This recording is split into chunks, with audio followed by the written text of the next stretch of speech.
On construit une équipe dans les Hauts-de-France de football pour amputés. On a mis adapté, en fait, c'est pour attirer un peu les amputés qui sont dans d'autres sports à venir essayer ce sport collectif.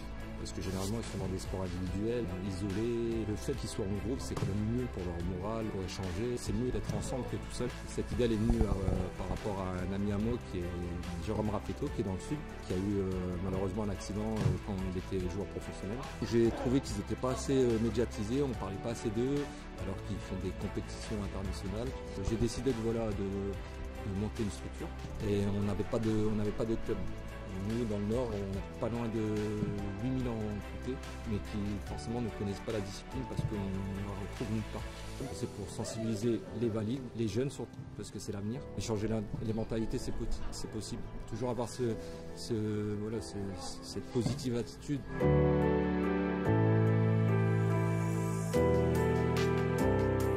C'est une bonne initiative de venir ici. J'ai essayé les béquilles, bon, ça fait mal au bras. Là, on a essayé qu'à une jambe, de ne pas avoir les deux appuis, c'est compliqué. Oui, ça m'a impressionné. J'ai marqué un but et j'ai pu essayer de jouer avec les béquilles. Pour moi, c'est une journée très riche. Les jeunes peuvent s'apercevoir qu'eux, ils ont la chance d'être valides. Quand on voit les vidéos de Romain ou ne serait-ce que de Jérôme, faire ce qu'ils font en étant amputés, c'est énorme.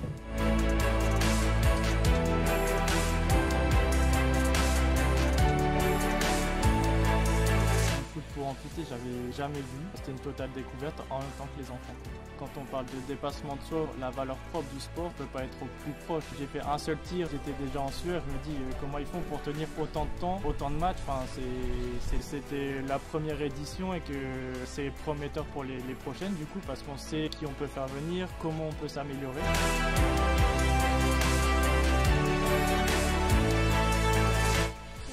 Compliqué, fatigant, ça faisait un peu mal au bras, difficile. Je pense que j'ai beaucoup appris aujourd'hui, je connaîtrai plus de choses sur le sport handicapé. Et pas que les sports pour les personnes valides, c'était déjà beaucoup plus développé dans d'autres pays. Il y a beaucoup de personnes qui devraient faire plus d'efforts pour le développer en France. Je trouve qu'ils font beaucoup d'efforts, je les admire un peu. De la compassion et de la joie. Du respect aussi. De la compassion et du respect. C'est une aventure qui commence et le jour où cette discipline sera au JO, on aura accompli quelque chose de grand.